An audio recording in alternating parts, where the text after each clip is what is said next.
Ils étaient plusieurs dizaines à recevoir les insignes de la reconnaissance de la nation ivoirienne au nom du président de la République. Au cours de cette cérémonie de distinction de la diaspora et des amis de la Côte d'Ivoire en France, des personnalités ont été faites commandeurs, officiers ou chevaliers dans l'ordre national et d'autres officiers ou chevaliers dans l'ordre du mérite ivoirien.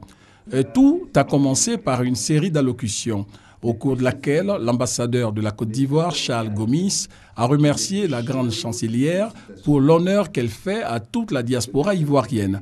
Le directeur général des Ivoiriens de l'extérieur, Konaté Isiaka, a quant à lui situé les enjeux de la cérémonie pour les Ivoiriens vivant à l'étranger et pour les amis de la Côte d'Ivoire. Une occasion mise à profit par la grande chancelière, Henriette Dagré-Diabaté, pour revenir sur la coopération ivoiro-française. La Côte d'Ivoire et la France sont liées par des relations séculaires,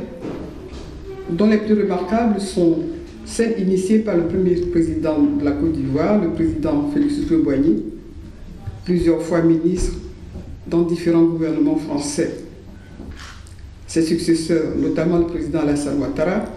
ont maintenu et renforcé ces liens au plan économique, culturel, social et sécuritaire.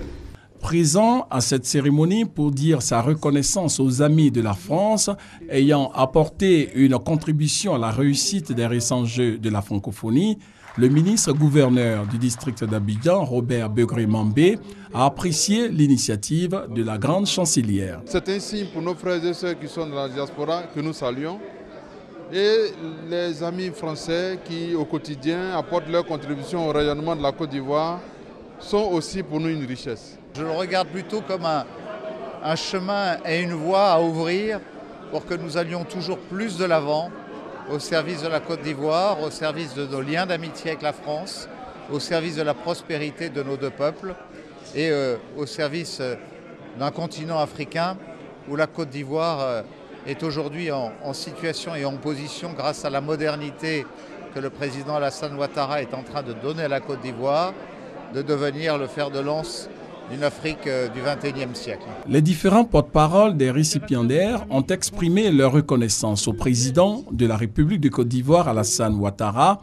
pour leur décoration et pour le repositionnement de son pays sur la scène internationale.